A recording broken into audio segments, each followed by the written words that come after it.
Board में ये पिछले साल भी आया था, उससे पिछले साल भी आया था, ये हर साल रिपीट होता है। अब होता क्या है कि हेलो दोस्तों, आज मैं आपको ऐसा क्वेश्चन के बारे में बताने वाला हूँ जो बोर्ड में हर साल आता है।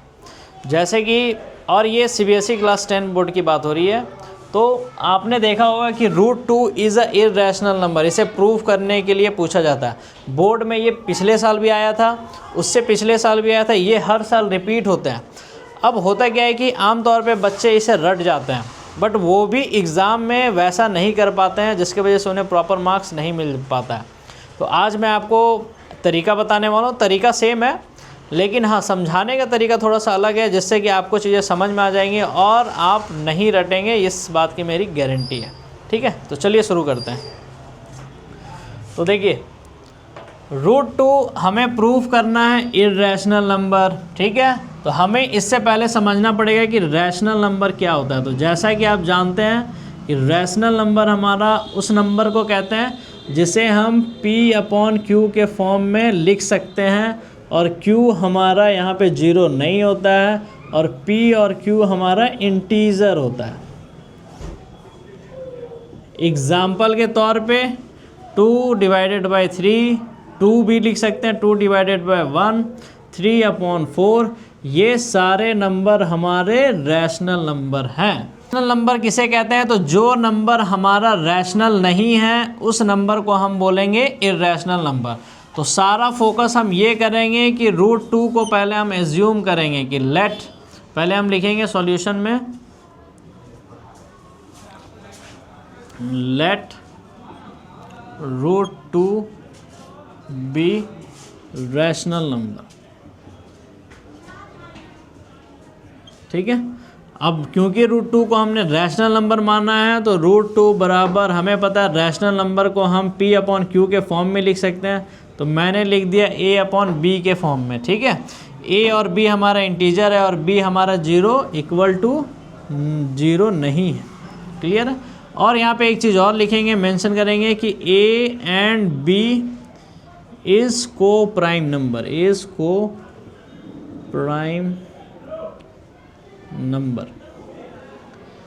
अब आपको अगर ये समझना है कि को प्राइम नंबर क्या होता है, तो ऐसे नंबर जिनका फैक्टर, जैसे कि अगर मैं लिख दूं 12 और यहाँ पे नहीं 12 मत लीजिए, जैसे कि लिख दूं अगर 10 और 9, तो 10 का अगर आप प्राइम फैक्टराइजेशन करेंगे तो 2 × 5 होता है, और 9 का प्राइम फैक्टराइजेशन करेंगे तो 3 × 3 होता है, और यहाँ पे 1 भी लिख दीजिए।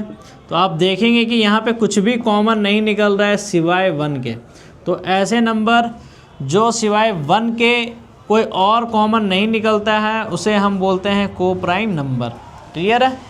अब यहाँ पे देखिएगा, आप लोग भी देखिए यहाँ पे प्लीज़ स्टूडेंट। ठीक है, अब यहाँ पे देखिएगा कि हमारा 1 के अलावा अगर कोई और फैक्टर आ जाता है, ठीक है, तो वो हमारा को प्राइम नंबर नहीं होगा। तो अब इसे हम करेंगे कैसे? हम प्रूफ करने के लिए स्टेप पे आगे चलेंगे। तो पहला हम करेंगे, इसको सॉल्व करेंगे, √2 सिंप्लीफाई करेंगे, B को इधर ले आइए, A को इधर ले आइए। ठीक है, फिर squaring both side.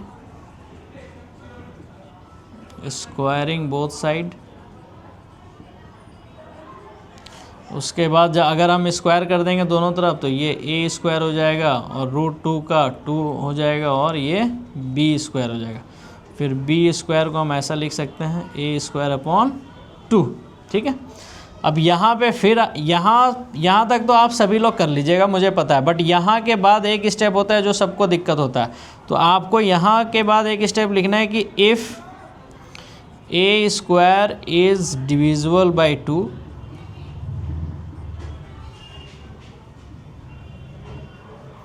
then A is also divisible by 2। ठीक है, कि अगर A² डिविजिबल बाई 2 है, A² अगर 2 से हम इसको डिवाइड कर सकते हैं, तो A को भी 2 से डिवाइड कर सकते हैं। ठीक है, अगर आप इसका प्रूफ जानना चाहते हैं तो इसको ऐसे समझिए कि मान लेते हैं कि A अगर हम 6 लेते हैं, ठीक है, तो इसका अगर हम प्राइम फैक्टर करेंगे तो 2 × 3। अगर A² की बात करें तो इसको हम ऐसे लिख सकते हैं 2 × 3 × 2 × 3, दोनों लगभग सेम ही है। ठीक है, तो यहाँ पे आप देखेंगे कि ए स्क्वायर को अगर मैं 2 इधर, एक 2 को अगर मैं इधर लेके आता हूँ तो एक 2 हमारा इससे डिवाइड हो जाएगा, ठीक है।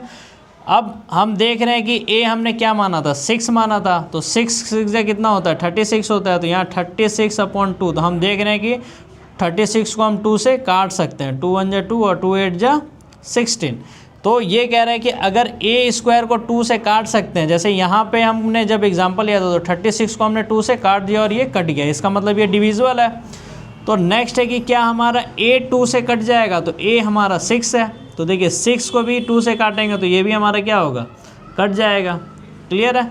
तो हम ये फिर हम इसे लिख सकते हैं इस तरीके से कि if a square is divisible by 2 then a is also divisible by 2, ठीक है। उसके बाद अब क्योंकि a हमारा डिविजिबल बाय 2 है तो इसे फिर हम एक और कांस्टेंट नंबर मान लेंगे c, इसका तो कुछ आंसर आएगा वो हमारा हो जाएगा c, फिर हम इसे लिखेंगे a is equal to 2c, ठीक है। अब ये जो इसे इक्वेशन नंबर 1 मान लीजिए, यहाँ पे इसको इक्वेशन 1 मानिए, इसको इक्वेशन 2 मानिए। अब इसे मिटा दूँ या फिर आप इधर आ सकते हैं, इधर लिख लें। इसे देखिए, अब इसे अगर मैं लिखूं, अब equation put equation 2 in 1, right.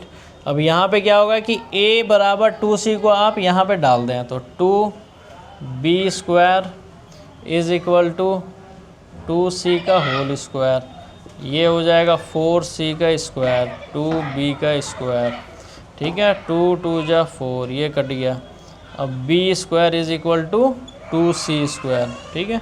अब यहाँ पे देखिएगा अगर मैं इसे सॉल्व करता हूँ, क्लियर है, ये हमारा लास्ट में सॉल्यूशन आएगा। अब यहाँ पे फिर से आपको सेम चीज़ यहाँ पे रिपीट करना पड़ेगा कि if b square is divisible by 2 then b is also divisible by 2, ठीक है। इसमें आपने ठीक है देन में ए लगाया, उसमें ई लगाया, देन में ए लगाया, ई लगाया, ए लगा दो, वेरी गुड, ठीक है। If b square is divisible by 2 then b is also divisible by 2, clear है। तो यहाँ पे फिर हम लिख सकते हैं b/2 is equal to c, right. अब यहाँ पे देखिए, अगर कोई नंबर किसी से डिवाइड हो रहा है, इसका मतलब ये जो नीचे डिवाइड करने वाला नंबर है वो हमारा हो गया फैक्टर, ठीक है। और मैंने आपको पहले ही बताया था कि को प्राइम में हमारा एक से ज़्यादा फैक्टर नहीं होना चाहिए। तो यहाँ पे देखिएगा कि यहाँ पे a का ये 2 फैक्टर आ गया और b के लिए भी क्या है, 2 फैक्टर आ गया। देयरफॉर फिर हम लिखेंगे इसे, therefore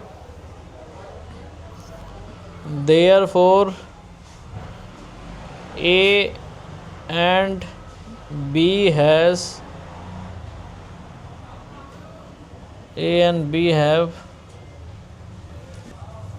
has common factor of 2, ठीक है। यहाँ पे देखिए 2 हमारा दोनों के केस में क्या है, कॉमन फैक्टर है, जबकि को प्राइम में सिर्फ 1 फैक्टर होना चाहिए, इसके अलावा नहीं आना चाहिए, बट 2 हमारा एक और आ गया। So it contradict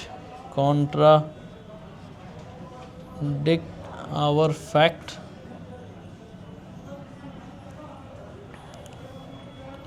hence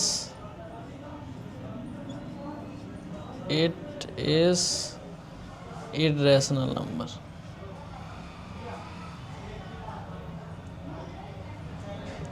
hence root 2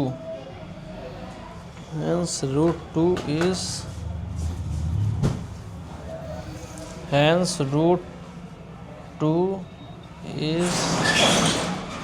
irrational number,